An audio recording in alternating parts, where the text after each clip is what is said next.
Fauzia, saya merupakan salah satu di UIN Sunan Gunung Jati Bandung semester 5. Nah, di sini kebetulan saya diamanahi untuk menjadi moderator pada acara siang hari ini. Nah, dalam acara ini tuh merupakan salah satu kegiatan dari Ayat Talks, yaitu adalah kajian rutin yang membahas tentang ayat-ayat Al-Quran dari perspektif psikologi gitu. Nah, tujuannya adalah untuk memperdalam nilai-nilai Al-Quran yang akan diimplementasikan dalam kehidupan sehari-hari. Nah, kebetulan ke narasumbernya sedang bersiap-siap. Mungkin dari teman-teman ada yang mau sharing-sharing dulu nih atau kenalan satu sama lain, boleh silahkan. Oh ya, teman-teman di sini sebelumnya aku disclaimer dulu kalau misalnya yang hadir di sini tuh ada secara virtual juga dan secara tatap muka gitu. Jadi mungkin nanti kalau misalnya aku agak kesini, mohon maaf gitu ya pandangannya. Oke, mungkin dari yang di di lokasi dulu nih bisa sharing gitu. Kenapa sih tertarik gitu ikutan kajian pada siang hari ini atau emang kayak gimana gitu? Boleh silahkan.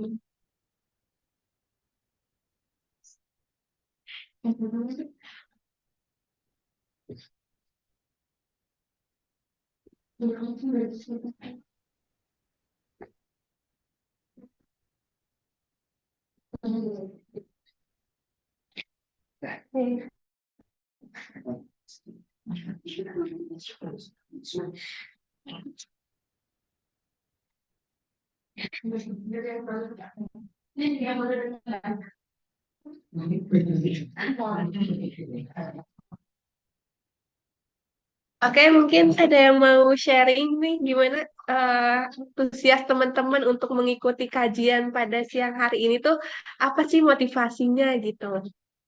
Apa yang diharapkan dari ikutan Ayat Talks ini tuh gitu kayak gimana?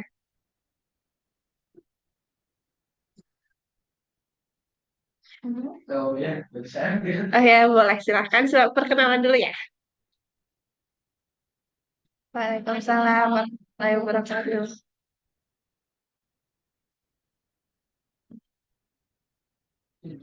Baik.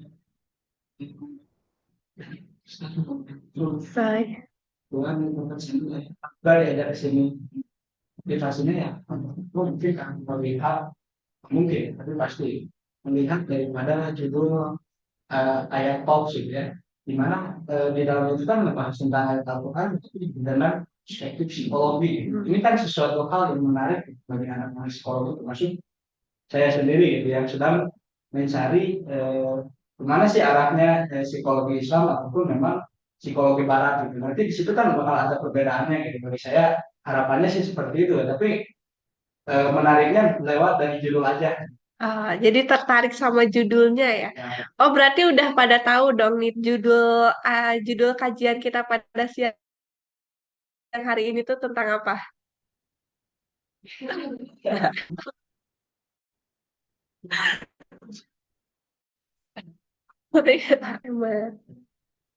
Kemunafikan. Iya, iya. Kemunafikan. Iya, betul. Siang hari ini kemunafikan.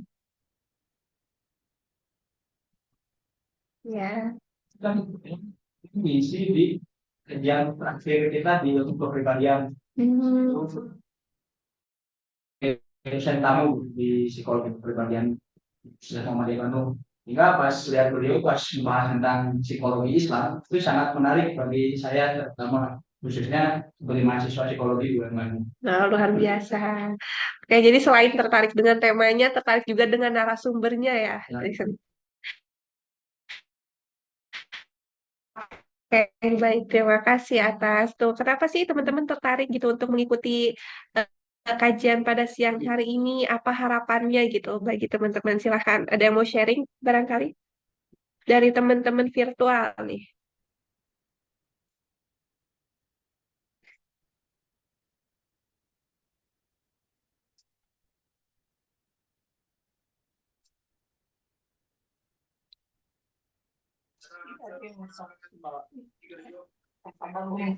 Nah, gitu.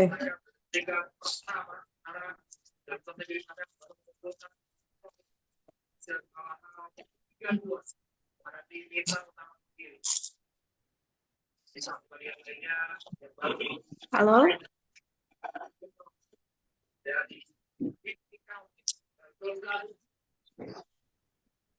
halo teman-teman yang virtual. Suara aku jelas gak ya ke sampai sampai apa putus-putus? Tapi cuma di grup kajian. Kajian.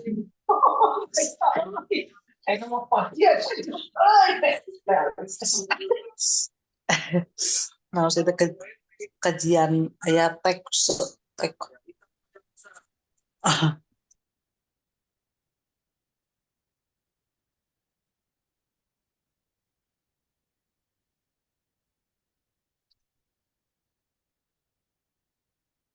Halo teman-teman, barangkali oh ya, di sini juga kita ada founder dari Aya Talks itu sendiri, itu Bu Azizah. Apakah udah stay on Zoom belum, Bu Azizah? Sudah Najla. Halo Ibu, gimana kabarnya? Hai, Alhamdulillah. Di situ sudah hadir Oke, berapa orang nah. ini totalnya? Ini totalnya ada sekitar 11-12 Ibu nih di sini. Oke, oke, sip, Alhamdulillah.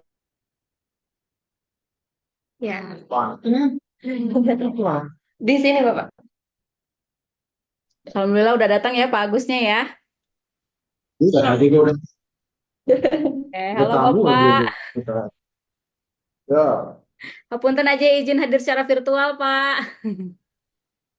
ya. Ya, ya mangga Najla dilanjut. Oke, kebetulan narasumbernya udah datang, Bapak.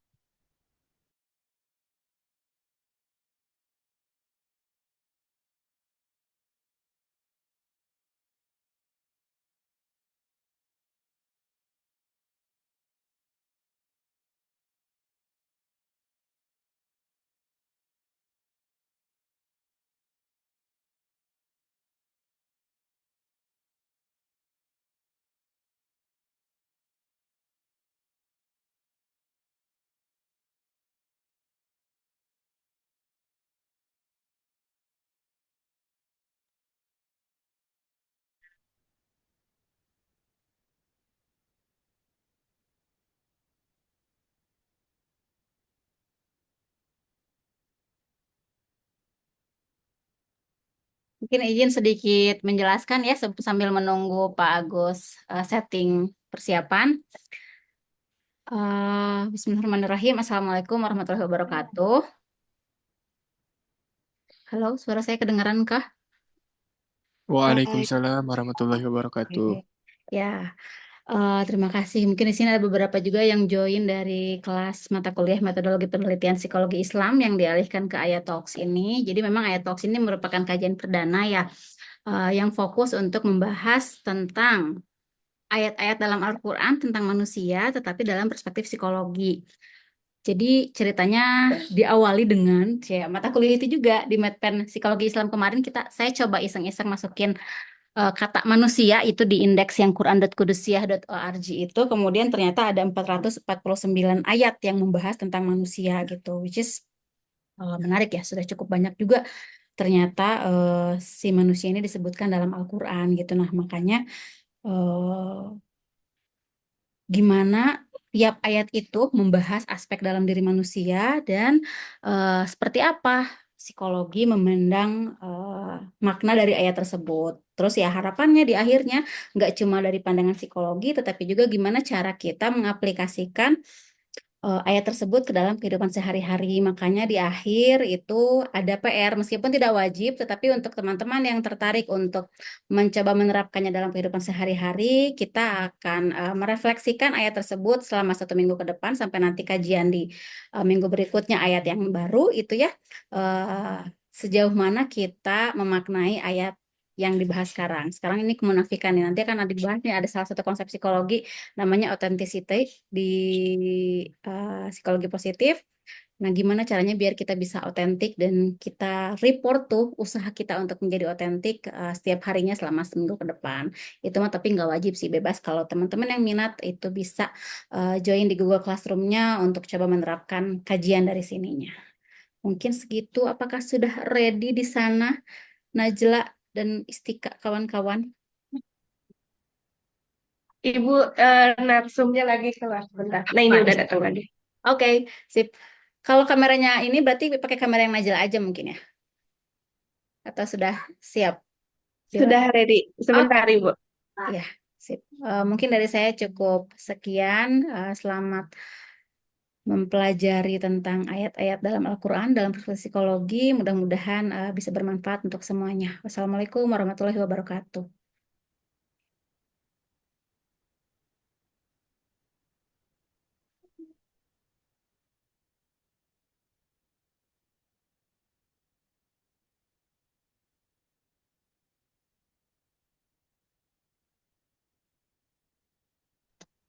Oke, teman-teman. Ini sekarang narasumbernya. Matiin.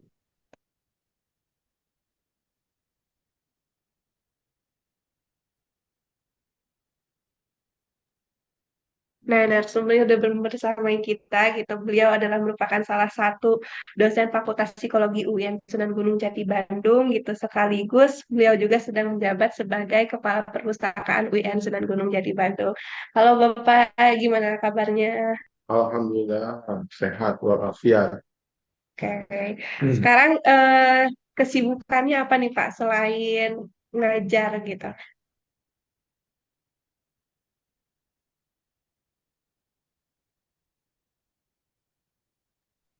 Ada beberapa yang sedang dikerjakan. Pertama, setelah terpilih sebagai ketua API ya untuk periode kedua, lagi nyusun pengurus yang agak lama nyusunnya, hampir mau 3 bulan, karena jadi orang-orang yang yang siap kerja itu kan tidak mudah. Kalau di sini di UIN ya sebagai kepala perpustakaan. Yang lain sekarang saya lagi ngurus pesantren Muhammadiyah se-Jawa Barat dan juga lagi ngurusin pendidikan dasar dan menengah Muhammadiyah di Jawa Barat. Ada sekitar 424 sekolah ya. Jadi mulai SD, Madrasah Ibtidaiyah, Sanawiyah, Aliyah, SLB, dan juga ada 31 pesantren yang ada di Jawa Barat. Jadi agak lumayan kegiatannya, tapi mudah-mudahan bisa disyukuri karena ada banyak orang yang dari kegiatan nggak dapat gitu. Mudah-mudahan diberikan kesehatan. Amin ya Rabbal Alamin. Terima kasih Bapak untuk punya pada siang hari ini di tengah kesibukannya tadi masih sempat untuk berdiskusi dengan kita tentang ayat-ayat Al-Quran gitu ya. Nah teman-teman tadi udah sedikit yang tentang tema pada siang hari ini yaitu kemunafikan. Nah dalam surah ayat 2 Allah berfirman, "Wa minan nasi may yaqulu amanna billahi wa bil yaumil akhir wa ma hum bimumin." Di antara manusia ada yang berkata, kami beriman kepada Allah dan hari akhir, padahal mereka itu sebenarnya bukan orang-orang yang beriman gitu. Nah itu sedikit pengantar tentang kemunafikan. Mungkin itu salah satu ayat Al-Quran yang mendefinisikan tentang kemunafikan itu sendiri. Nah untuk lebih jelas lagi, kita akan bersama-sama mendengarkan kajian dari sumber tentang tema hari ini yaitu kemunafikan. Saya serahkan pada Bapak, silakan. Ya, terima kasih. Ini sambil nunggu laptop ya, agak lama. Soalnya dari HP sinyalnya. Bismillahirrahmanirrahim. Assalamualaikum warahmatullahi wabarakatuh. Pertama yang saya hormati, yang saya banggakan Bu Dr. Nuraini Ajijah ya. Sebagai apa di ini? Sebagai founder ya. Beliau adik kelas saya di UI ya, dan mahasiswa di Fakultas Psikologi. Juga kepada kawan-kawan dari Imam Mupsi ya, mengopsi regional, bukan, regional 2 ya. Dan sekarang ditambah juga dari BKI, kebetulannya ada dari PMB, mudah-mudahan juga nanti bisa lebih luas lagi. Terima kasih atas kepercayaannya. Saya diminta untuk diskusi hari ini terkait dengan ayat-ayat mengenai jiwa, gitu ya. Saya pikir salah alamat kalau menunjuk saya untuk kajian ayat Quran gitu. Bagusnya kan kalau yang kayak gini yang diundang adalah dari tafsir hadis, benar ya, bukan dari psikologi, lulusan psikologi kan gitu ya, dokter psikologi. Mungkin Bu Ajijah minta saya karena saya disertasinya terkait dengan moral hypocrisy. Jadi disertasi saya mengenai kemunafikan. Tapi kemunafikan itu masih umum, dibilangnya itu moral hypocrisy, kemunafikan moral. Karena ada kemunafikan kalau di barat itu yang tidak ada kaitannya dengan moralitas. Mengatakan sesuatu yang tidak sesuai dengan apa yang ada dalam hati. Nah, itu kan secara prinsip yang namanya munafik itu. Tetapi kalau di barat tuh ada yang masuk kategori moral, ada yang tidak masuk pada kategori moral. Jadi kalau di orang Islam ya, moralitas itu luas, hampir mencakup banyak hal. Bahkan kalau kita orang Islam itu segala sesuatu bisa jadi ada kandungan moralnya, kan? Kita diskusi kayak gini, kalau baca basmalah itu jadi kebaikan. Kawan-kawan makan siang, gitu ya, pakai basmalah jadi kebaikan. Jadi ada nilai baik di situ. Gitu. Nah kalau di Barat, baik itu apabila berhubungan dengan nilai-nilai moral tertentu, misalnya nilai-nilai moral keadilan. Kalau berbuat adil kepada orang, kalau berbuat adil kepada orang, maka kemudian itu disebut dengan baik. Berbuat adil kepada orang, maka kemudian itu disebut dengan baik. Saya bindeng. Saya keluar.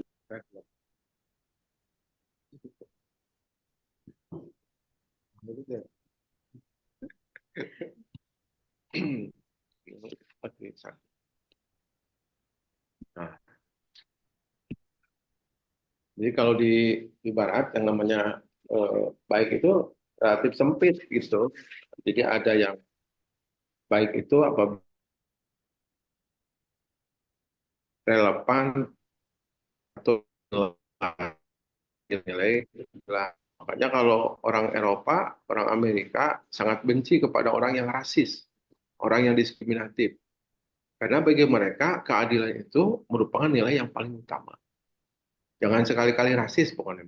Jangan sekali-kali diskriminatif.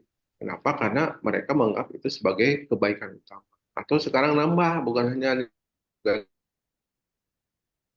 orang yang melanggar itu pun sama, dikutuk itu sebagai burukan buruk gitu. Tapi kalau ada orang yang berzina, ya nggak masalah karena itu tidak ada kaitannya dengan nilai-nilai keadilan dan juga nilai-nilai kepedulian. Jadi nggak ada masalah gitu. Jadi beda nanti konsep baik dan buruk antara orang Islam dengan Barat kan begitu. Nah mungkin ya saya diminta untuk membahas itu kemunafikannya, ayat terkait dengan kemunafikan itu mungkin itu. Jadi saya pernah disertasi terkait itu. Walaupun disertasinya awalnya dikomentari ini kayaknya tidak ilmiah gitu, karena ngomongin diksi yang sangat agamis gitu ya. Sementara kan kalau psikologi itu sekuler. Saya selalu bilang kalau ada namanya modern psychology itu bukan psikologi modern, tapi psikologi yang menjaga jarak dari nilai-nilai spiritual. Maka kemudian spiritualitas dianggap sebagai sesuatu yang menggoda atau mengganggu objektivitas dari ilmu pengetahuan. Maka walau bagaimanapun caranya, ya ilmu pengetahuan harus dijauhkan dengan subjektivitas yang tergantung pada agama gitu. Maka pada saat itu disertasi saya sempat dianggap oleh orang-orang tertentu sebagai sesuatu yang kurang objektif. Padahal sebetulnya penelitian tentang kemunafikan itu sudah dimulai dari tahun 91-an. Tahun 91 sudah mulai banyak penelitian tentang moral hypocrisy gitu. Nah, kalau sekarang karena udah ini saya bisa share ya. Nah,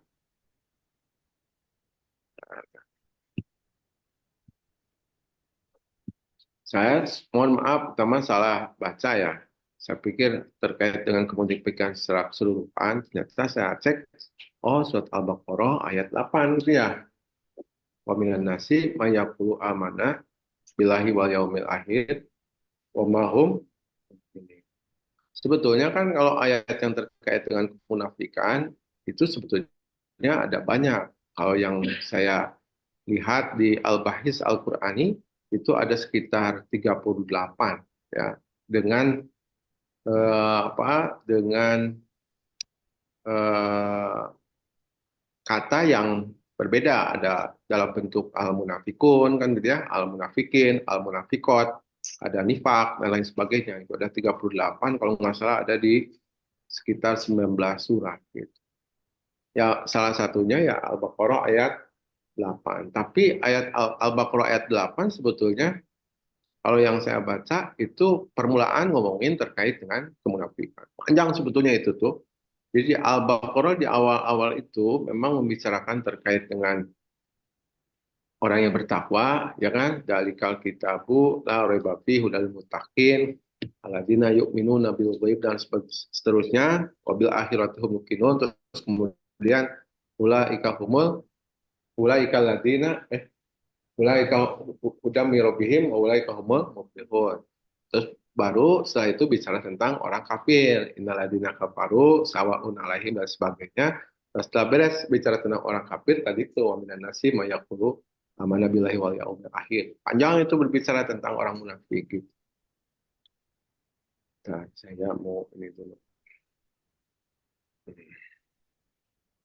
Jadi ayat yang berkait dengan orang kemunafikan sebetulnya bukan hanya ayat Al-Baqarah ayat 2. Banyak saya pikir di surat An-Nisa ada, ya di surat Al-Maidah juga ada gitu.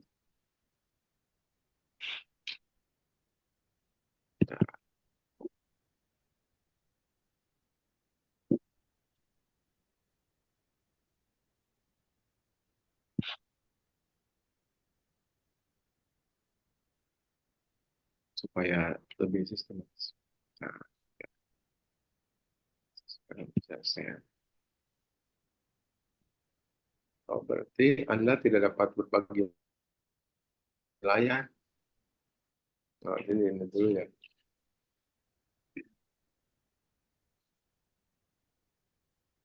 Kalau ayat ini, ayat Al-Baqarah ayat 8, Al-Baqarah ayat 8, ayat yang termasuk ayat Madaniyah ya, gitu ya. Kalau saya baca di tafsirnya, sini saya buka di Al-Bahis Al-Qur'ani, tafsir ada Qurtubi, ada juga dari dari Ibnu Katsir, yaitu terkait dengan kaum Khazraj ya. Kenapa di Madinah? Karena pada zaman Nabi di Mekah memang belum ada kategori orang yang disebut munafik gitu ya. Dan munafiknya itu munafik i'tiqadi, nanti akan saya coba jelaskan.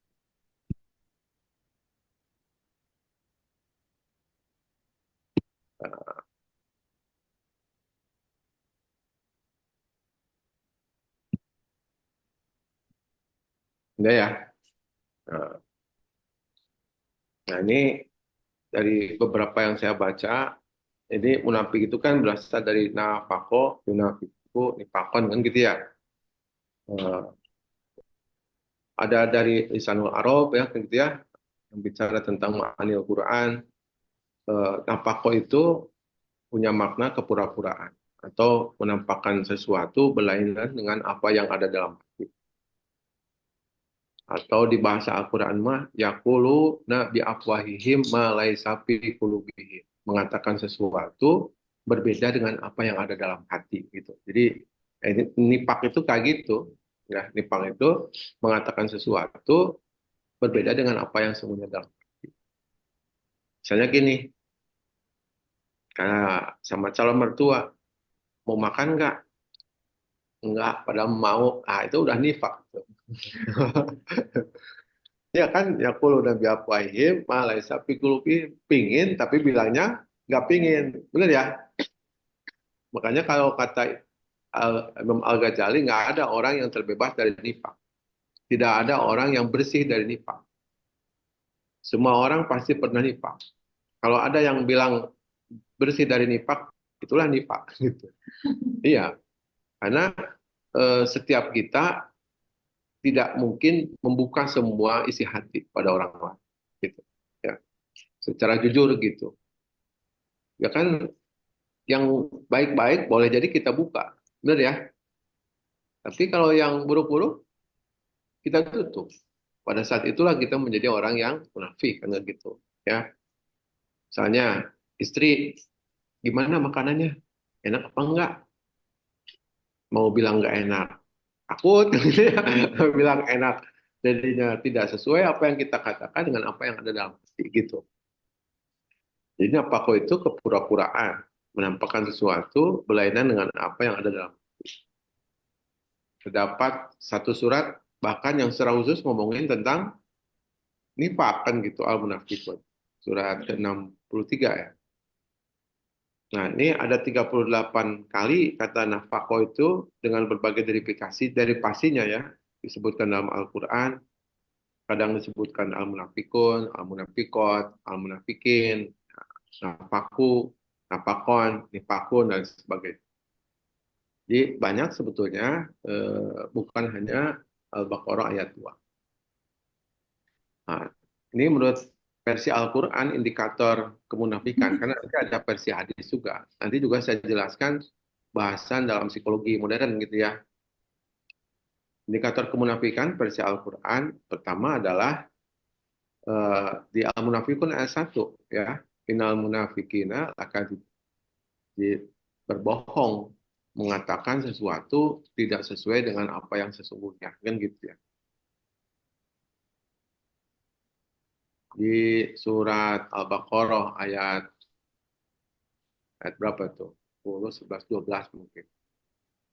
Wa idza laqul ladina amanu qalu amanna wa idza qala ila sayatinihim qalu inna ma'akum innama nahnu mustahzi'un, kan gitu ya. Nah, itu kan bohong. Berbohong. Innal munafiqina lakadzibun. Dan menariknya disebutkan berbohongnya bukan hanya berbohong pada Allah, bukan hanya berbohong pada umat Islam, tapi juga berbohong pada diri sendiri, ya. Yukhadi'una Allah walladzina amanu wa ma yahda'una illa anfusahum wa ma yash'urun. Ya gitu ya. Jadi mereka itu tidak, sejatinya bukan berbohong pada Allah, karena Allah tidak bisa dibohongin, gitu ya. Ya kalau manusia bisa dibohongin, Nabi mungkin bisa dibohongin kan gitu ya. Tetapi sejatinya mereka itu membohongi diri sendiri. Nah, orang yang membohongi diri sendiri, ya itulah yang kemudian fi qulubihim maradun. Di orang munafik kenapa disebut di dalam dirinya ada penyakit gitu ya? Karena dia tidak konsisten antara apa yang dikatakan dengan apa yang ada dalam. Sebetulnya ini fundamen, ya. Sebetulnya ini fundamen. Kenapa disebut marot gitu ya? Maka nanti marot atau mental disorder kalau dalam psikologi Islam itu luas, ya, luas. Bukan hanya disorientasi, ya, atau kalau ngomong nggak nyambung, bukan hanya itu, ya. Orang kemudian memanipulasi ya, citra diri, ya, memanipulasi citra diri dengan menampakkan yang baik-baik saja, menyembunyikan yang buruk-buruk, itu juga sama, ya. Itu juga sama dalam artian termasuk nifak kan, ya. Jadi berpura-pura dan ingin mendapatkan citra diri positif. Nah, itu yang pertama berbohong. Yang kedua berpura-pura dan ingin mendapatkan citra diri positif. Ini nanti relevan nanti di psikologi juga sama. Di dalam surat An-Nisa 142. Innal munafiqina yukhadi'una Allah wa huwa khadi'uhum. Jadi mereka itu berpikir akan menipu, membohongi Allah gitu. Padahal sebetulnya enggak, wa huwa khadi'uhum. Mereka lah yang kemudian membohongi mereka diri sendiri. Wa idza qamu ila sholati qamu salah. Ya karena nggak sungguh-sungguh. Karena mereka sebetulnya mengatakan amantu billah itu nggak sungguh-sungguh beriman. Ya. Maka dia menghindari resiko untuk benar-benar beriman. Kan kalau orang beriman sungguh-sungguh mah dia akan menjalani keimanannya itu dengan baik. Salah satunya kan sholat. Ya. Akan melaksanakan sholat dengan sungguh-sungguh gitu. Ya. Tapi karena amantu bilahnya itu hanya sekedar untuk pencitraan gitu ya, bukan untuk sungguh-sungguh, maka wajar kalau dikatakan wa idza qamu ila sholati qamu kusala. Mereka itu adalah sholatnya ya kayak gitu, malas-malasan gitu. Terus yura'unan nasa, itu pingin kelihatan sama orang lain. Itu pencitraan, ya, pencitraan. Jadi nanti di psikologi nih ada Batson dan kawan-kawan. Batson dan kawan-kawan tuh bilang orang berbuat baik itu motifnya beda-beda. Salah satunya motif ingin tampak bermoral. Tapi bukan karena ingin sungguh-sungguh bermoral gitu, tapi ingin tampak bermoral. Beda loh antara orang berbuat baik karena dia menghayati, meyakini bahwa itu adalah kebaikan yang saya harus berkomitmen kepada kebaikan tersebut. Tapi ini mah saya berbuat baik supaya saya tampak bermoral. Maka dia akan melakukan kebaikan di saat ada mata melihat, ada masa menyaksikan. Makanya ketika orang munafik itu kembali kepada kaumnya, mereka bilang, enggak, saya mah sebetulnya membohongi mereka. Gitu. Inna ma'akum, inna manahnu mustahid. Gitu. Itu yang berpura-pura dan ingin mendapatkan citra positif. Jadi orang munafik itu di dalam, kemarin kebetulan saya juga lihat-lihat ya, hadis-hadis terkait dengan munafik. Pun nggak sempat waktu malam itu saya masukin ke sini ya. Saya baca di Al-Bahis Al-Hadisi. Ada banyak, ada sekitar 1000 sekian hadis terkait dengan munafik. Orang munafik itu kalau diibaratkan makanan itu tampaknya lezat, ya, looknya itu sangat menggoda, tetapi rasanya kecut, rasanya pahit. Gitu. Kenapa? Karena hanya pencitraan doang. Awas, hati-hati nih, di make up sedemikian rupa, ya kan gitu ya. Sehingga muka itu tampak halus. Muka itu tampak halus, tampak cantik dan sebagainya. Nah itu looknya bagus, tapi pas di rumah, wudhu dan sebagainya, orang nggak tahu sesungguhnya dia siapa, kan gitu. Karena beda antara yang dicitrakan dengan apa yang terjadi sesungguhnya, gitu. Jadi innal munafiqina yukhadi'unallaha bahwa khadi'uhum wa idza qamu ila sholati qamu kusala yura'una an-nasa wa la yadhkurunallaha illa qalila. Wajar karena mereka memang nggak sungguh-sungguh beriman. Ya, sama hanya kamuflase saja, ya. Ini nanti orang yang seperti ini tapi munafiknya itu munafik i'tiqadi. Ya. Ada munafiknya munafik amali. Kayak tadi itu saya ditanya sama istri, ini nasi gorengnya enak apa enggak? Aku misalnya kayak gitu. Nah, itu munafiknya munafik munafik yang tidak membuat saya kafir gitu. Tapi kalau munafik i'tiqadi, nah itu mah basiril munafikina kasih tahu tuh kepada orang munafik bahwa bagi mereka itu neraka jahanam. Terus yang berikutnya adalah ini masih di surat An-Nisa, menghalang-halangi kebaikan. Wa idza qila lahum ta'alu ila ma anzalallah wa ila rasul qalu ra'aital munafiqina yasudduna anka sududa. Jadi ketika dikatakan pada orang munafik, mari ayo gitu ya kepada jalan Allah dan jalan Rasul, orang munafik itu berusaha menghalang-halangi gitu ya, menghalangi kebaikan. Jadi utamanya mereka itu bukan beriman. Berimanan pencitraan. Antara yang ditampakkan dengan apa yang dalam hati itu berbeda. Menyembunyikan yang ada dalam hati. Nah, ini di surat Al-Imran ya, 167. Ini tadi saya sudah sebutkan. Yaqulu Nabi Apaihim, ma laysa bi qulubihim, wallahu a'lamu bima yaktubun. Allah itu mengetahui apa yang disembunyikan. Ini indikator menafikan versi Al-Quran.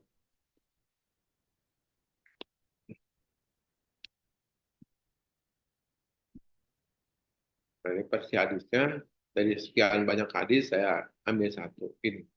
Tentunya ada yang mengatakan ayatul munafiki. Ayatul munafiki, arbaun ada yang mengatakan begitu. Hadis lain gitu ya, nanti saya tambahkan. Tapi di hadis ini, dikatakan indikator dari orang yang munafik itu 3. Idza haddasa kadzaba, wa idza wa'ada akhlafa, wa idza tumina khana. Ini hadisnya hadis sahih ya. Di tempat yang lain hadis mengatakan ada 4. Yang keempatnya itu ada apabila berselisih dolim gitu. Berselisih dolim. Idza haddasa kadzaba itu adalah ketika berbicara bohong. Nah, sama kan dengan yang tadi. Bicara bohong. Wa idza wa'ada akhlafa, apabila berjanji ya tidak menepati gitu. Wa idza tumina khana, apabila diberikan amanat kemudian tidak dipenuhi gitu.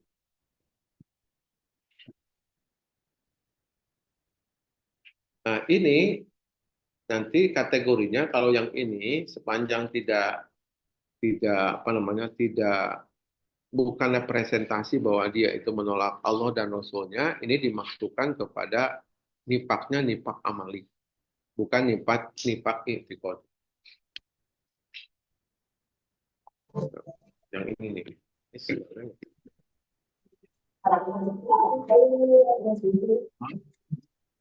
Salah ini. Ini nifak itu ada 2, ada nifak i'tiqadi, nifak yang itu yang banyak disebutkan di dalam Al-Quran, dianggap kafir gitu ya. Terus resikonya dia mendapatkan sisa karena itikadnya memang tidak iman kepada Allah dan iman kepada Rasulnya. Kalau mereka mengatakan aman kepada Allah wa Rasul, itu sebagai pencitraan saja, sebagai sebagai supaya dirinya aman gitu ya. Jadi untuk kepentingan dirinya sendiri. Nah, sedangkan yang kedua adalah nifak amali gitu ya. Jadi kita melakukan sesuatu sehingga kita mengatakan apa yang tidak sesuai dengan di hati kita. Nah, ini yang di dalam hadis ini disebutkan sebagai nifak amali gitu. Ya. Tetapi bukan berarti ini enteng katanya. Ya. Saya baca juga sarah daripada hadis ini. Jadi walaupun dianggap sebagai tidak membuat kita kafir gitu ya, tapi ini jangan juga dibiasakan karena dosa besar itu juga dosa kecil yang ditumpuk terus menerus gitu, jadi dosa besar. Jadi walaupun dianggap sebagai nifak amali, yang 3 hal ini juga tetap harus kita upayakan tidak melekat pada diri kita. Nah, kawan-kawan semuanya yang saya hormati, saya sering mengatakan bahwa di saat kita lahir ya, otak kita itu masih fresh, masih suci gitu ya, masih belum ada menyambung antara satu ujung saraf dengan satu ujung saraf di dalam otak kita gitu. Seiring dengan waktu, apa yang kita lakukan kemudian membentuk pola-pola tertentu ya, membentuk pola-pola tertentu. Dan pola-pola tertentulah yang kemudian membuat kita mudah melakukan sesuatu, tidak mudah melakukan sesuatu. Maka orang yang membiasakan diri berbohong, maka dia akan mudah berbohong. Ketika sudah membiasakan diri berbohong, terus kemudian susah dia untuk tidak berbohong. Kenapa? Karena sebetulnya kebiasaan berbohong itu membentuk pola saraf di dalam otak kita yang memungkinkan kita mudah untuk melakukan perbuatan tersebut 2, 3, 4 kali dan sebagainya. Makanya kalau dalam agama kita, taubat itu mestinya dilakukan sesegera mungkin. Innama taubatu lilladzina ya'malu su'a bijahalatin summa yatubu min qarib. Sesungguhnya taubat itu bagi orang yang bertobat sesegera mungkin. Itu mudah. Kenapa? Karena pola dalam jaringan saraf di dalam otaknya belum terbentuk gitu. Sehingga kita bisa dengan mudah gitu ya, dengan mudah ya keluar dari sifat tadi gitu. Makanya gini, saya pernah ya dulu, mungkin udah pernah cerita juga. Waktu kuliah, karena saya posisinya dari Bandung ke Jakarta, seringkali tidak tepat, gitu ya. Ya kan namanya juga bis ya, kadang-kadang cepat, kadang-kadang lambat. Tetapi qadarullah pada saat itu 2-3 kali pertemuan, saya selalu telat masuk kelas. Waduh, kalau selalu telat kayak gini, kebayang nggak dalam pikiran teman saya dan dosen saya? Mungkin saya itu dilabelin sebagai tukang telat. Gitu tuh. Ya, jadi kalau 1-2 kali, 3 kali, orang tuh kemudian menjadi punya label gitu ya. Nah, ada pola gitu, pola yang dibikin orang aja bikin pola, apalagi otak kita kan gitu. Sehingga kemudian ketika saya tepat waktu itu bilangnya apa? Tumpen. Iya, iya kan nggak gitu. Masih mending bisa gitu. Tapi kan kalau kalau pola otaknya sudah sedemikian rupa kuat gitu ya, kita itu akan susah melakukan sesuatu di luar kebiasaan kita gitu. Makanya kawan-kawan semuanya sebagai kakak, sebagai nanti ibu, sebagai bapak gitu. Kalau ada menghadapi anak, menghadapi siswa gitu, yang kemudian kita bilangin apa-apa tapi nggak nurut, hati-hati, jangan dimarahin, jangan diintimidasi, jangan diancam. Jangan-jangan dia kebiasaan sudah lama gitu, sehingga tidak mudah untuk berubah 180 derajat on the spot, nggak bisa gitu. Kan kita juga bisa meraba ke dalam diri kita sendiri. Kalau kita misalnya bangunnya secara rutin dari dulu sampai sekarang itu adalah jam, tiba-tiba disuruh bangun jam 3 bisa nggak? Bisa, tapi setelah itu tidur lagi. Iya, karena tubuh itu bikin polanya sendiri gitu, ya. Tubuh itu bikin polanya sendiri. Ibarat ibarat orang yang tidak biasa makan enak, dikasih makan enak, stres. Benar ya? Orang yang biasa apa namanya hidup di lingkungan yang bersih, ketika di apa masuk ke lingkungan yang kotor, dia gatal-gatal. Binatang peliharaan yang segala sesuatunya disediakan di kandang oleh tuannya, tiba-tiba misalnya tuannya meninggal, terus kemudian dia dilepaskan, dia susah beradaptasi. Gitu. Jadi bagusnya keburukan satu kali itu sesuatu yang manusiawi. Tapi kalau keburukan yang berulang kali, itu membahayakan diri. Karena pada akhirnya, ya, bala man kasaba sajata wa hatat bi hatiatu faulai kasabunar humjahul. Jadi kalau kita sudah membiasakan keburukan, 1, 2, 3, 4 kali dan seterusnya, akhirnya bukan kita yang mengendalikan perilaku. Kan mestinya kita yang mengendalikan perilaku, benar ya? Tapi justru kita yang dikendalikan, ya. Kita yang dikendalikan oleh apa namanya? Oleh kebiasaan-kebiasaan kita itu. Itu pakai instrumen otak, ya. Jadi otak itu harus dijadikan bagian oleh kita semuanya di dalam kerangka kita menjadi lebih baik. Nah, sekarang mau masuk ke psikologi ya. Psikologi. Menurut Batson, nah ini Batson, Thompson, dan Chen. Terdapat 3 motivasi orang berbuat baik atau buruk. Pertama adalah self-interest, yang kedua moral integrity, yang ketiga moral hypocrisy. Beda nanti antara orang berbuat sesuatu kebaikan karena kepentingan diri dengan orang berbuat kebaikan karena ingin mendapatkan citra positif, gitu ya.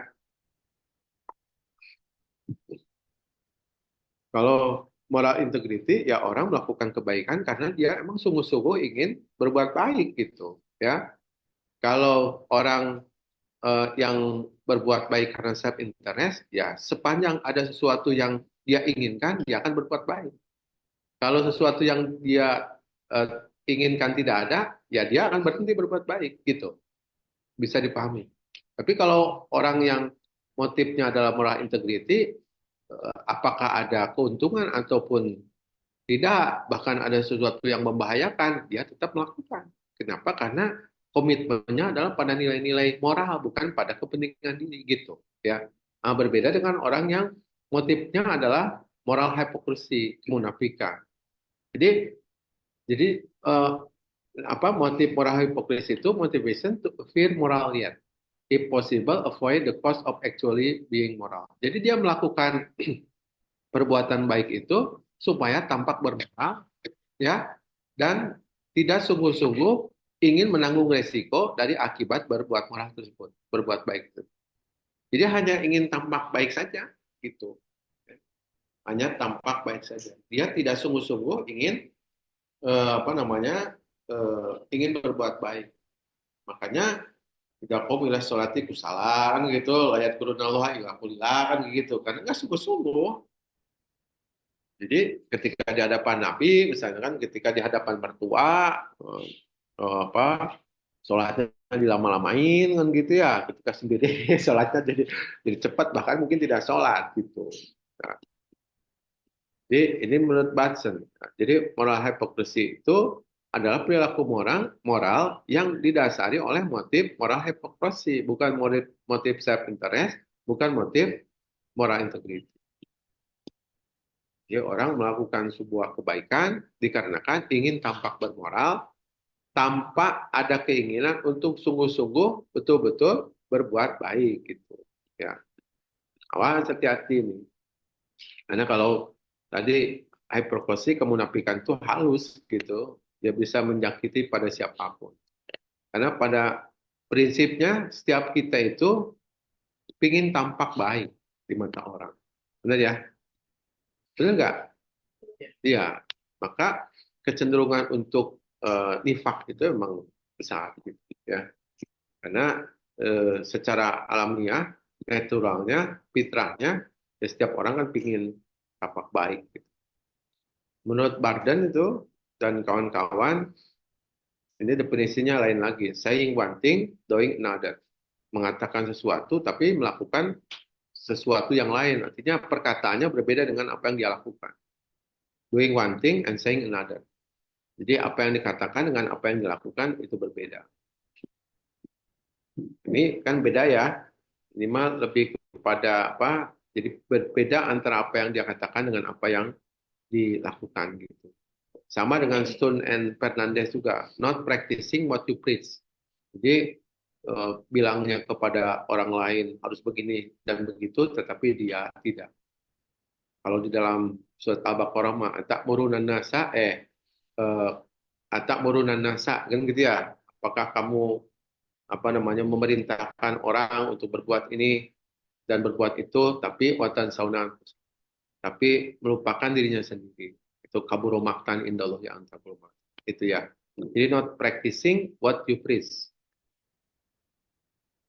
Menurut Lamen, publicly upholding moral norm. Jadi secara terbuka seolah-olah mengutamakan nilai-nilai moral, especially for other to follow, but personally, tapi secara privat gitu ya, secara personal sebetulnya dia tidak mentaatinya. Nah, itu beberapa definisi ya terkait dengan kemunafikan dalam psikologi. Jadi kemunafikan itu apa? Kesenjangan antara pernyataan verbal, baik berupa klaim kepemilikan suatu moralitas tertentu atau perintah terhadap orang lain untuk memiliki moralitas tertentu dengan apa yang dilakukan, yang tujuannya adalah untuk mendapatkan kesan bermoral di hadapan orang.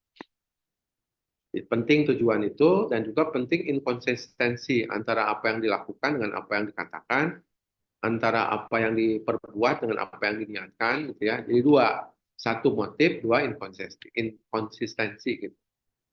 Tidak semua inkonsistensi antara apa yang dilakukan dengan apa yang dikatakan itu munafik, ya. Yang munafik itu adalah apabila ditambah motif tadi. Motif memang dia ingin mendapatkan kesan bermoral di hadapan orang lain.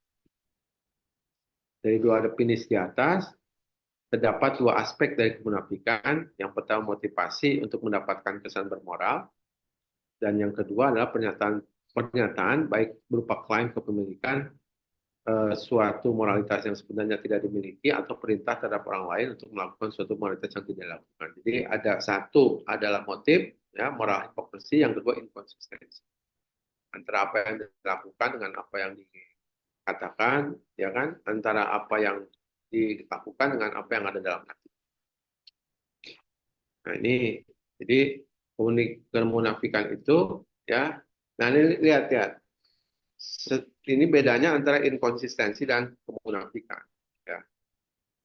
Jadi kalau orang tidak konsisten antara perilaku dengan apa yang dikatakan, boleh jadi kalau tanpa motif moral hipokrisi, boleh jadi karena ya karena ada orang lain, karena dipaksa oleh orang lain, karena apa namanya weakness of will, jadi keinginannya rendah, kan gitu ya. Tapi kalau orang yang munafik memang apa namanya ada inkonsistensi dan juga ada apa ada motif kemunafikannya. Makanya not practicing what one preach, itu yang disebut dengan ada inkonsistensi dan juga ada kemunafikan. Kalau tidak ada inkonsistensi dan tidak ada kemunafikan, ya orang yang berintegritas secara moral.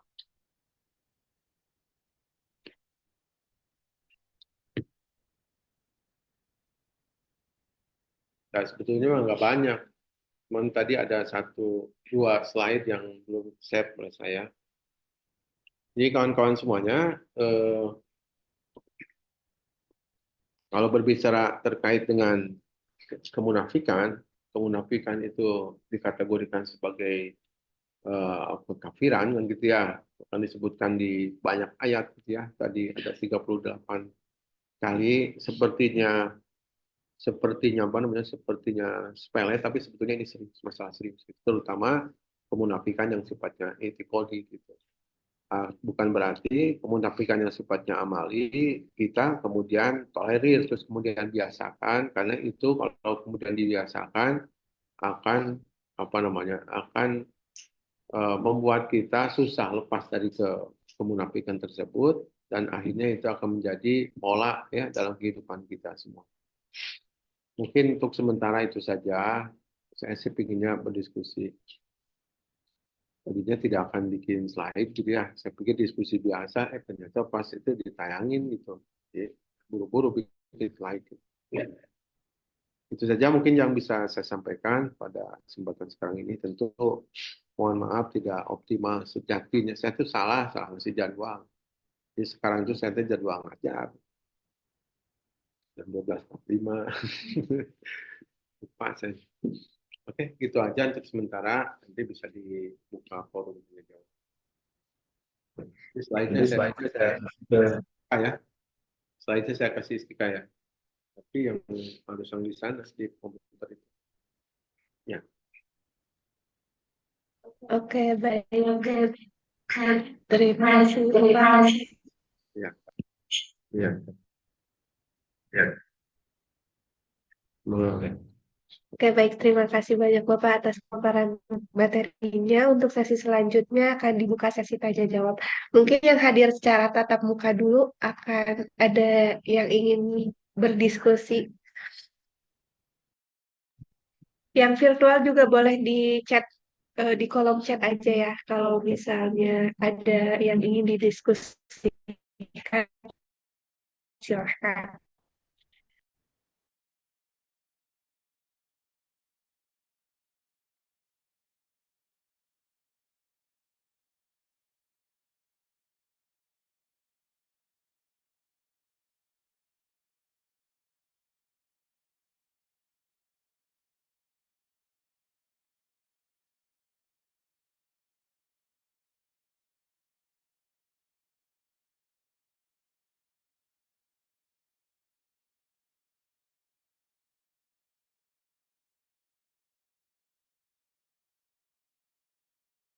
Sebelumnya kenalin nama aku Amara dari BHI. mau nanya gini Pak, kalau misalkan orang tuh ada ya yang kayak so tahu gitu. Maksudnya dia tahu, tapi kadang yang dia tahu tuh melampaui batas gitu. Entah itu eh, ya entah apapun itu kayak gitu. Nah itu tuh termasuk munafikah. Terus kenapa gitu orang itu bisa kayak gitu? Gitu. Padahal kan kita tahu ya sebagai wholesaler gitu harus menjaga ya rahasia-rahasia tertentu kayak gitu. Oh, itu yang kayak gitu tuh yang salah konselor gitu. Oh, Ada konselor yang iya, kayak gitu iya gitu. ada. So tahu gitu.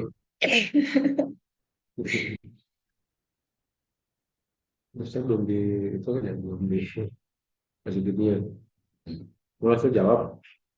Mau ditampung dulu pertanyaannya. Jadi yang pertama itu ada orang yang eh So, gitu ya, itu termasuk ke dalam kemunafikan atau bukan? Terus apa motif dibalik perilaku tersebut gitu? Dan mungkin dari teman-teman yang virtual boleh langsung di chat aja ya, di kolom chat. Nah, ini udah ada dari Tias kelas 5C. Apakah ada kaitannya munafik dengan menyembunyikan aib pribadi yang buruk di masa lalu gitu? Terus untuk yang terakhir mungkin pertanyaannya dari sini ada yang ingin ditanyakan? Yang tatap muka.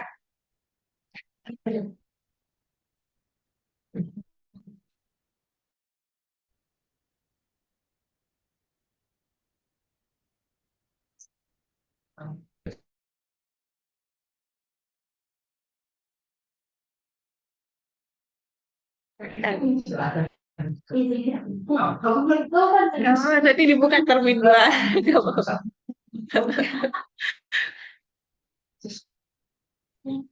Oke. izin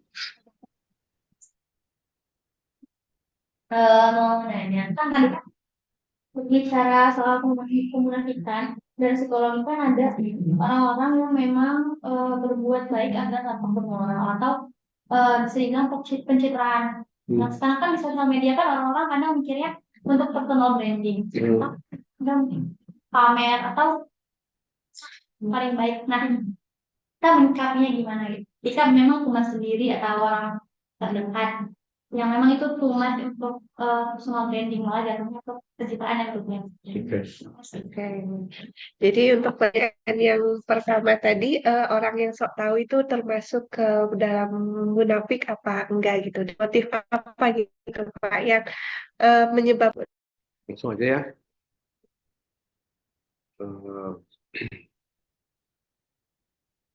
Eh, nanti. Ya, ya. Sama gini, personal branding ya, eh, tentu ada tujuan kita melakukan personal branding untuk apa, gitu ya. Ya kan nggak ujuk-ujuk kita melakukan branding gitu ya, tapi tidak ada tujuan. Setiap orang tentu secara tidak sadar sebetulnya, walaupun ngaku enggak, saya tampil apa adanya, enggak. Sebetulnya setiap orang juga manage impression. Setiap orang tuh manage impression, karena itu tidak sadar. Ya, tidak sadar. Buktinya apa? Ya buktinya ketika kalian mau keluar rumah, pilih-pilih baju kadang-kadang lama, gitu ya. Benar ya? Mau baju ke mau beli baju gitu ke toko juga lama pilih-pilih kan gitu ya. Beli sepatu dan sebagainya itu pilih-pilih. Kenapa? Karena ada citra yang kita sedang perjuangkan. Ada image, ada impression yang sedang kita bentuk. Jadi di dalam impression management teori kita itu setiap kita itu memanage impresi. Kita itu memiliki citra yang kemudian kita akan bentuk dalam pikiran orang lain. Sehingga orang lain itu berpikir kita itu begini dan begitu. Jadi setiap kalian itu, setiap kita semuanya itu pasti memiliki keinginan. Kita itu ingin diciptakan seperti apa orang. Makanya agak jarang orang yang kemudian ketika bikin status yang jelek-jelek tentang diri. Agak jarang. Tapi bukan berarti nggak ada. Ada orang yang kemudian mencitrakan apa adanya tentang diri. Ya boleh jadi emang dia ingin dikenal orang yang apa adanya, easy going kan gitu ya. Uh, jadi setiap kita itu sebetulnya ingin dicitrakan tertentu oleh orang lain. Dan untuk itu kita berjuang, tapi kadang-kadang tidak sadar. Perjuangannya itu bisa secara verbal maupun secara non verbal. Cara kita memilih baju, cara kita berteman, gitu ya. Dengan siapa kita berteman, itu kan akan membentuk citra. Cara ngomong juga sebetulnya juga akan bentuk citra tertentu. Jadi kalau terkait dengan branding diri, setiap orang sebetulnya secara tidak sadar juga membranding gitu. Cuman ada yang lebih advance lagi kan gitu ya, yang lebih advance lagi. Jadi manajemen impresinya di sosial media kan gitu ya. Atau mungkin di dunia sebelum sosial media booming juga sebetulnya untuk pencitraan personal branding juga ada kan gitu ya. Saya masih ingat ada satu tokoh partai politik yang gitu ingin jadi presiden, kemudian dia membranding bahwa dirinya sebagai orang yang begini dan begitu, begini dan begitu. Sepanjang itu adalah relevan dengan yang sesungguhnya, nggak nyipak. Tapi kalau dia berbeda dengan yang sesungguhnya, saya nggak perlu nyebut orang, misalnya kan dia punya channel YouTube bisa bagi-bagi kebaikan kepada orang lain. Sesungguhnya kayak gitu nggak gitu. Nah, itu yang pertama. Yang kedua, kalau tadi nifak itu ada dua, satu motivasi, dua inkonsistensi, kan gitu ya. Atau kalau menurut tadi di surat Al-Baqarah ya, surat apa? Al-Imran. Yaquluna bi'afahi ma laysa fi qulubihim. Yaquluna itu yang kelihatan. Benar ya, yang kedengaran itu kan yaquluna. Ma laysa fi qulubihim kita tahu nggak? Nggak tahu. Benar ya? Yaquluna bi'afahim. Kedengaran. Si Najla ngomong, tapi nggak tahu dalam hatinya apa. Jadi siapa yang sebetulnya tahu bahwa seorang itu nifak atau tidak? Siapa? Dirinya sendiri. Benar ya? Ya kan nggak ketahuan. Ya kita mah kan cuma melihat apa yang dia pakai gitu ya. Oh dia mau begini dan begitu kan gitu ya. Tapi kan kita nggak tahu yang ada dalam hatinya. Nah jadi kalau kita sebagai personal yang melihat atau menyaksikan orang lain yang personal branding ya biasa-biasa saja. Husnudon gitu, husnudon. Kenapa? Karena kan kita tidak tahu yang sesungguhnya dalam hatinya itu seperti apa. Orang bikin konten kebaikan, ya mudah-mudahanlah apa yang dia lakukan sesuai dengan apa yang ada dalam hatinya. Bukan hanya sekedar pencitraan. Nah, cuman kalau kitanya yang melakukan personal branding, hati-hati. Jangan sampai, kan gitu ya, jangan sampai apa yang kita lakukan bertolak belakang dengan hati kita gitu. Sebetulnya kalau pura-pura baik itu gampang, benar ya? Pura-pura baik kan gampang, benar ya? Karena kan orang tidak tahu apa yang sesungguhnya di balik di balik hati kita, ya. Wa minan nasi mayyujibuka qauluhu fil hayatid dunya. Ada orang-orang yang kalau ngomong sesuatu itu membuat orang takjub gitu ya. Benar ya? Tapi Allah tahu isi hatinya seperti apa gitu. Nah, kita mah nggak tahu. Makanya kawan-kawan, ini hati-hati nih. Yang membuat kita terpesona itu biasanya orang dekat atau orang jauh? Orang jauh. Yang membuat kita terpesona itu orang jauh, bukan orang dekat. Kalau orang dekat itu pasti ketahuan jeleknya. Gitu. Makanya kalau ada orang harmonis, walaupun udah berumah tangga sekian lama, itu bagus banget itu. Artinya dia harmonis dalam kondisi tahu banyak. Benar ya? Karena kita seringkali terpesona itu pada orang yang jauh, yang tidak tahu detail gitu. Jadi gini, kalau kita menilai orang tersebut sudah dekat, nilainya detail. Ngasih penilaiannya secara detail. Tidurnya bagaimana. Dan gitu ya, kebiasaan dalam sehari-harinya kayak gimana. Tapi kalau kita menilai orang yang jauh, ya, sepanjang informasi yang nyampe ke kita. Misalnya kalian suka artis tertentu gitu. Kesannya sempurna. Mbak Imong gitu ya. Nah, sekarang lagi rame kan gitu ya, sempurna gitu. Iyalah sempurna, kita nggak tahu detail. Ya, yang kita tahu yang di media gitu. Kalau media kan ya kalau lagi baik sepertinya seperti malaikat. Kalau lagi jelek ya seperti setan kan kayak gitu. Ya kan kalau media kan kayak gitu. Kan dulu misalnya Baimbong eh, apa di branding sebagai orang yang baik. Nah, sekarang kan ketika ketika masalah dengan istrinya banyak juga yang menghujat kan gitu. Sepertinya jelek gitu kan.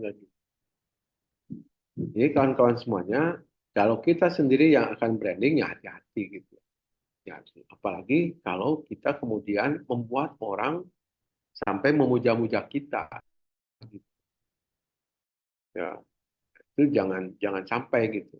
Bagusnya memang kita agak realistis gitu. Tapi manusiawi juga, masa kita juga menyampaikan secara publik semua rahasia kita, nah gitu ya. Enggak juga karena gitu. Jadi menurut saya sih biasa-biasa saja gitu. Eh, karena gini, mending mana kalian dinilai lebih?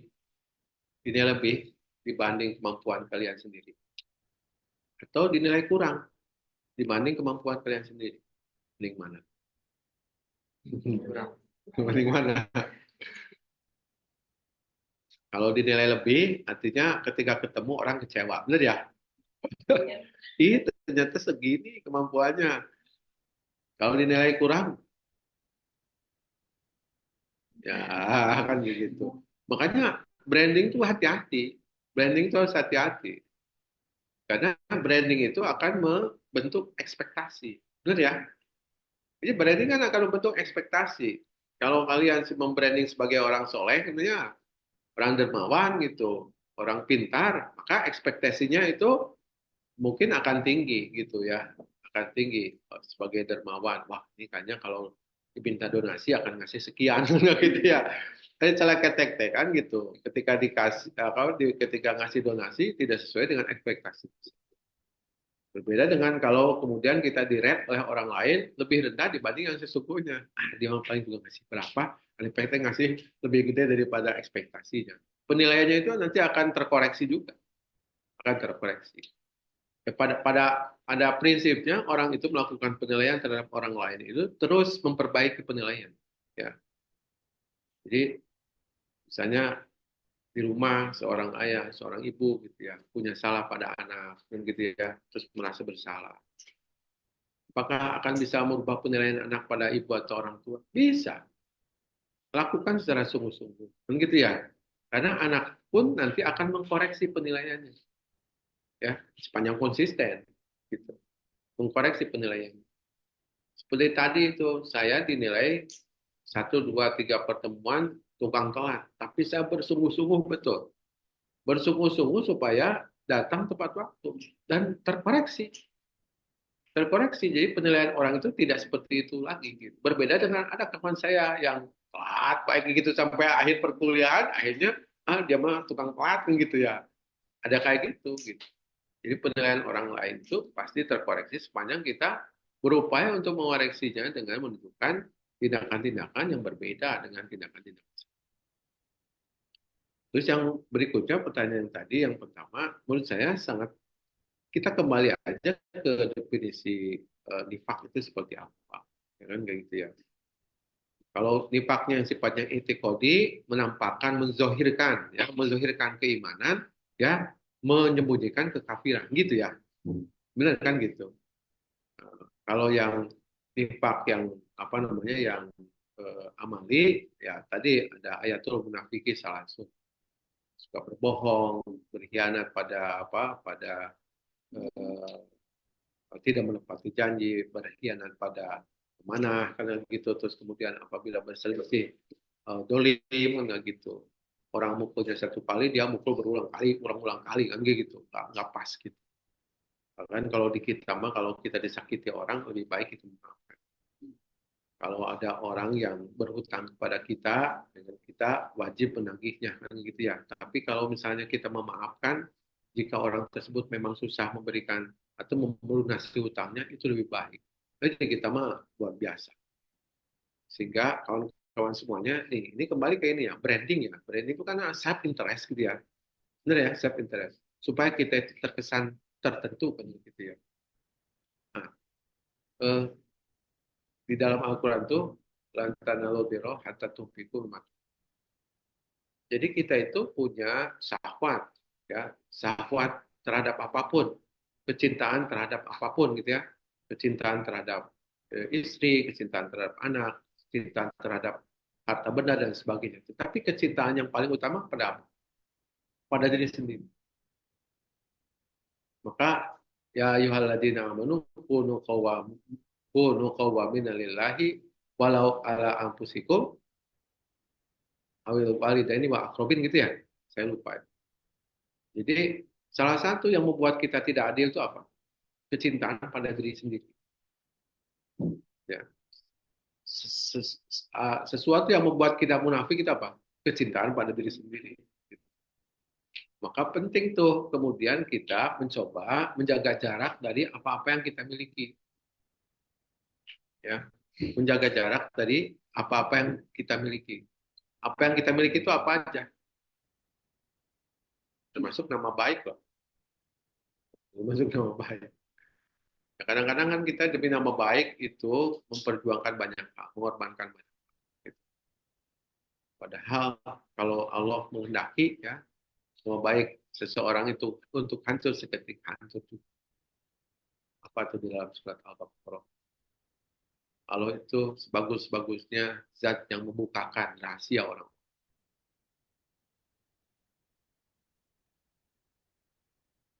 Nah, itu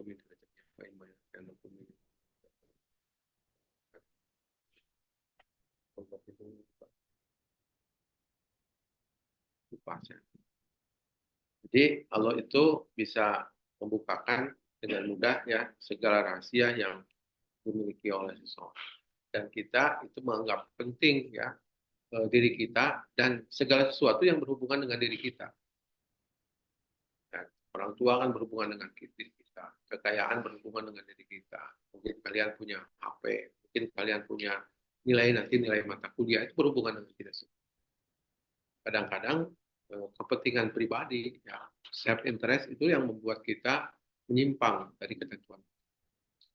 Makanya gini, kalau dalam agama, ketika sudah ditetapkan syariatnya seperti apa, kita harus apa? Sami'na wa la haula wala quwata illa billah.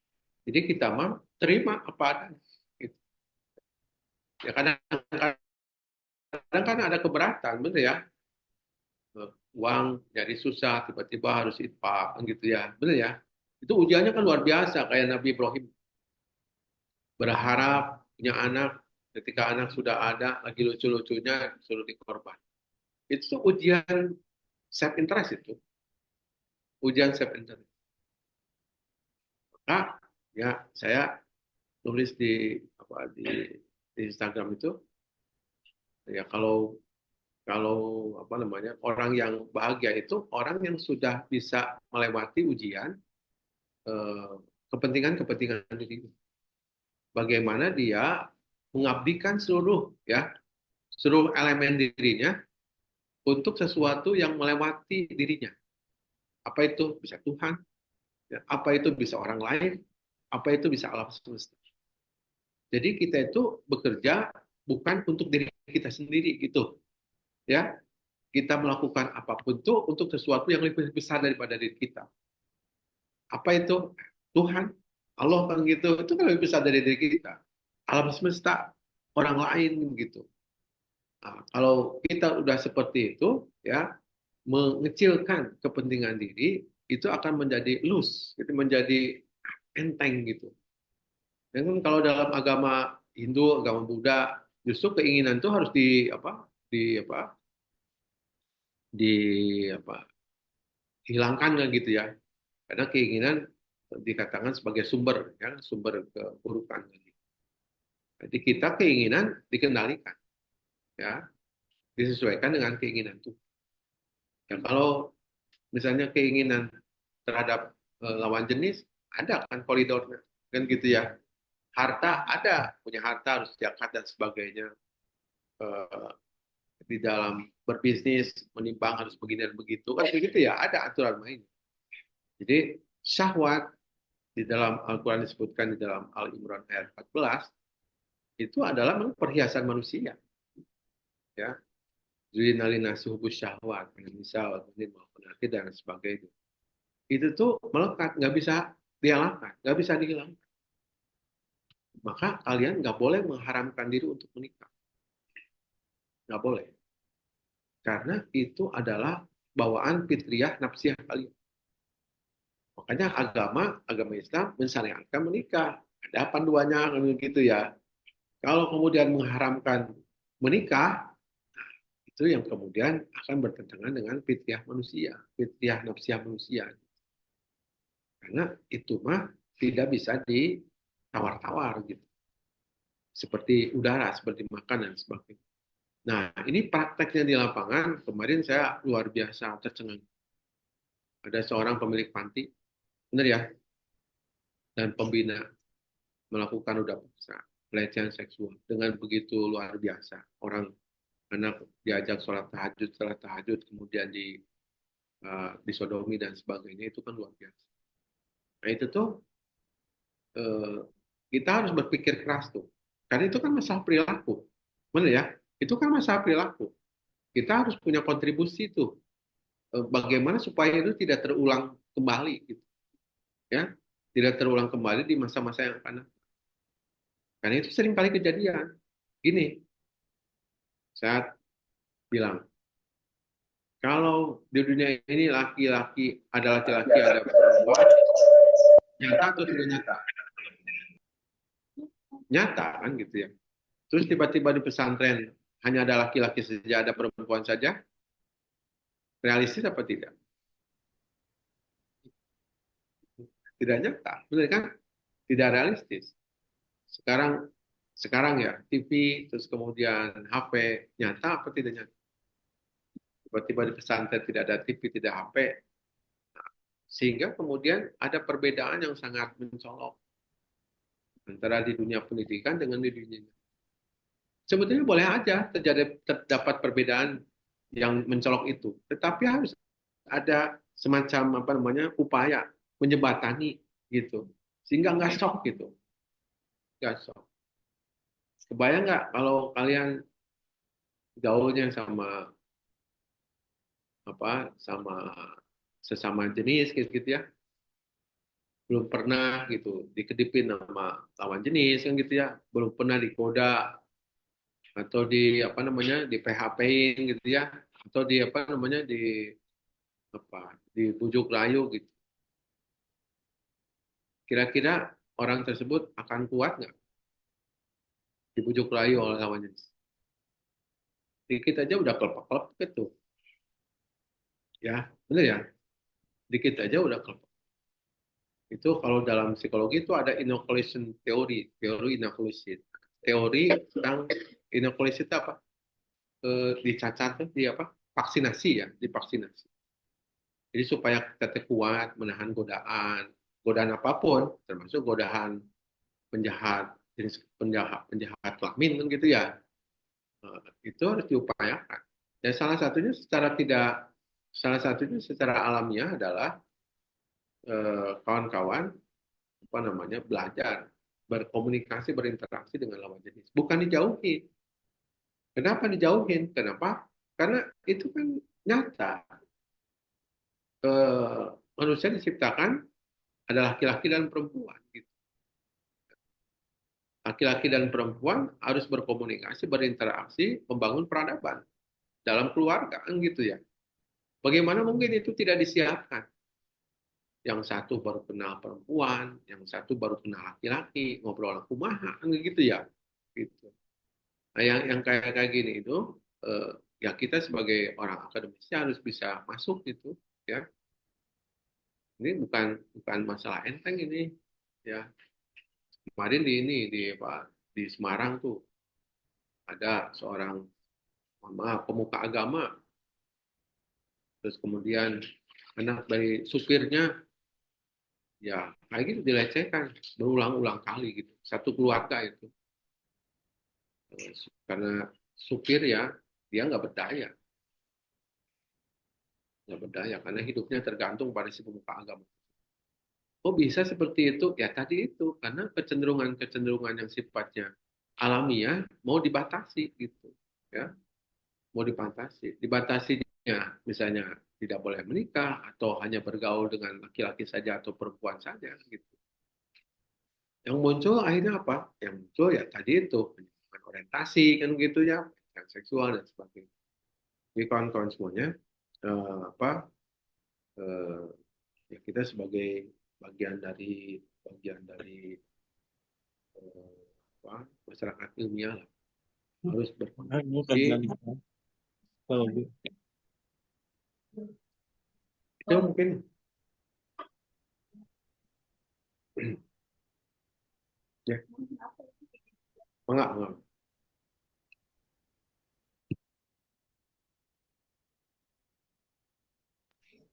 Oke, baik. Terima kasih teman-teman yang sudah berpartisipasi dalam sesi Q&A kali ini dan Bapak selaku narasumbernya. Untuk sesi selanjutnya itu penyerahan sertifikat secara virtual. Silakan untuk diserahkan sertifikat.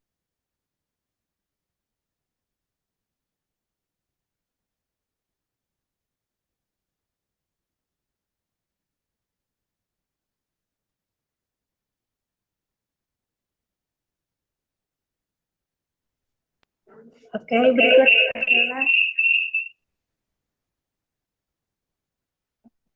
berikut adalah sertifikat sebagai bentuk apresiasi kepada Pak Dr. Agus Abdul atas partisipasi dan kontribusi dalam kajian pada siang hari. Terima kasih Bapak. Untuk selanjutnya kepada para partisipan kajian pada siang hari ini, ada tugas mengenai jurnal refleksi terkait materi yang telah disampaikan tadi. Nah, tugas tersebut disubmit waktu yang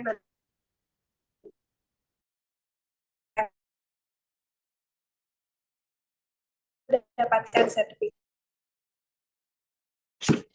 Oke, untuk ini sekian. Wassalamualaikum warahmatullahi wabarakatuh.